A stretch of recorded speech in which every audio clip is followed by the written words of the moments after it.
SheCooking. இன்னைக்கு பார்க்க போற ரெசிபி பேர் வெஜ்ஜி பர்கர். அதுக்கு தேவையான இன்கிரிடியன்ஸ் எக்ஸ்பிளைன் பண்ணிடுறேன். அதுக்கு 1 cup of onion, 2 cups of cauliflower, 1 cup of chickpeas. இது வந்து குக் பண்ண chickpeas. 1 cup of bread crumbs, 1 cup of red bell peppers, 1 tablespoon of crushed red pepper and minced garlic, 1 teaspoon of black pepper powder and cumin powder, half teaspoon of turmeric powder and salt. 2 spoon oil அந்த பர்கரை இது போட்டு எடுக்கிறதுக்கு. அதுக்கப்புறம் இந்த burger rearrange பண்ணி நம்ம ஃபைனலாக finish பண்ணுறதுக்கு 1 பர்கர் பன் எடுத்திருக்கேன், 1 cheese, sliced tomatoes, sliced lettuce. இப்போ வந்து பர்கர் பேட்டி ரெடி பண்ண போகிறேன். அதுக்கு ஒரு ஃபுட் சாப்பர் எடுத்திருக்கேன். ஃபுட் சாப்பருக்குள்ளே நான் ஒவ்வொரு இன்க்ரீடியன்ஸாக இன்க்ளூட் பண்ண போகிறேன். ஃபஸ்ட்டு வந்து இந்த சிக்பீஸ் போட்டாச்சு. அதுக்கப்புறம் இந்த காலிஃப்ளவர். இந்த காலிஃப்ளவர் வந்து ரைஸ் காலிஃப்ளவர் இது. அது வந்து நான் துருவி வச்சுருக்கேன். காலிஃப்ளவர் ஹெட்டை வந்து துருவி வச்சுருக்கேன். அப்புறம் ஆனியன் போட்டாச்சு. அதுக்கப்புறம் இந்த ரெட் பெல் பெப்பர் போட்டாச்சு. அதுக்கப்புறம் இந்த பிரெட் கம்ஸ் போட்டேன். அதுக்கப்புறம் red crushed pepper and மின்ஸ்ட் garlic போட்டேன். அதுக்கப்புறம் cumin powder and pepper powder, salt and turmeric powder போட்டாச்சு. இப்போ இது எல்லாத்தையும் நான் ரெடி பண்ணிவிட்டு காட்டுறேன். இப்போ அந்த பர்கரோடைய பேட்டியோடைய அந்த மாவு ரெடி ஆயிடுச்சு. இந்த மாதிரி பதத்தில் இருக்கும். ரொம்ப சாஃப்டாக அரைக்கக்கூடாது, கொஞ்சம் க்ரஸ்டாக தான் அரைக்கணும். இப்போ நான் பர்கர் பேட்டி எப்படி பண்ணுறதுன்னு சொல்கிறேன்.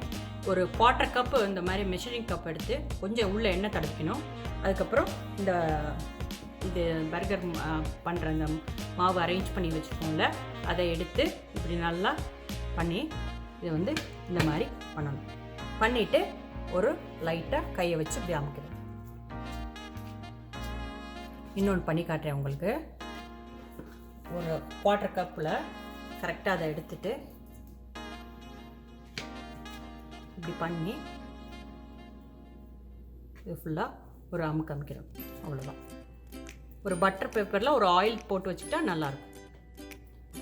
Burger patty ready. இப்போ ஒரு அயன் ஸ்கில்லட் எடுத்து அதில் நான் அந்த கொஞ்சமாக ஆலிவ் ஆயில் போட்டு இந்த பர்கரெல்லாம் நான் வந்து இதை வந்து இப்போ போட்டு எடுக்கிறேன். இப்போ வந்து ஃபஸ்ட்டு வந்து நான் 2 minutes இது வந்து குக் ஆகிடுச்சு. நான் அதை வந்து இப்போ நான் திருப்பி போட்டிருக்கேன். நான் இப்போ பர்கர் ரெடி ஆகிடுச்சு. நான் வந்து அதை வந்து எடுத்து ட்ரான்ஸ்ஃபர் பண்ணி பிளேட்டுக்கு. அடுத்து வந்து ப்ரெட் எப்படி ரெடி பண்ணுறதுன்னு சொல்கிறேன். இப்போ ப்ரெட்டு ரெடி பண்ணுறதுக்கு ஃபஸ்ட்டு வந்து இதில் கொஞ்சம் பட்டரை தேய்ச்சிட்டு இந்த ப்ரெட்டை வந்து இப்படி போட்டு டாப் பண்ணி எடுக்கணும். இப்போ ப்ரெட்டு ரெடி ஆயிடுச்சு. இந்த மாதிரி ஒரு கோல்டன் கலரில் வந்தோடனே ப்ரெட்டை வந்து எடுத்துக்கணும். இப்போ இன்னொரு செசமி ப்ரெட்டு ரெடி பண்ண போகிறேன். பர்கர் பண்ணு.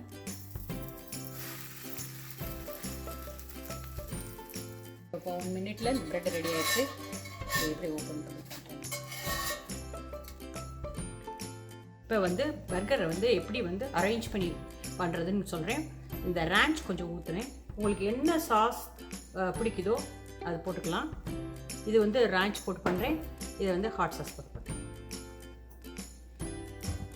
இதை கொஞ்சம் இந்த மாதிரி பட்டர் நைஃப் வச்சு தடவிக்கணும். கொஞ்சம் கெச்சப் போடணும். அதுக்கப்புறம் கெச்சப், டொமேட்டோ கெச்சப் அது போட்டு நல்லா அப்படி ஸ்ப்ரெட் பண்ணிக்கணும்.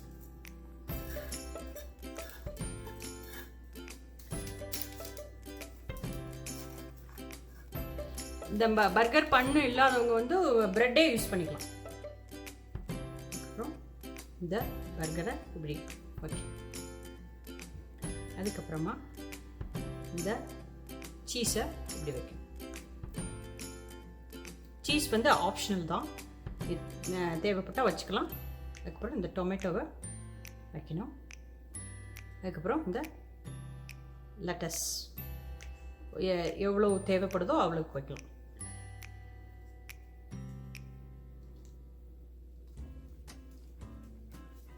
அதுக்கப்புறம் இந்த பன் எடுத்து மூடிடும். ஸோ வெஜ்ஜி பர்கர் ரெடி ஆயிடுச்சு. இது வந்து வெஜ்ஜி பர்கர் வித் வீட் பன்ஸு.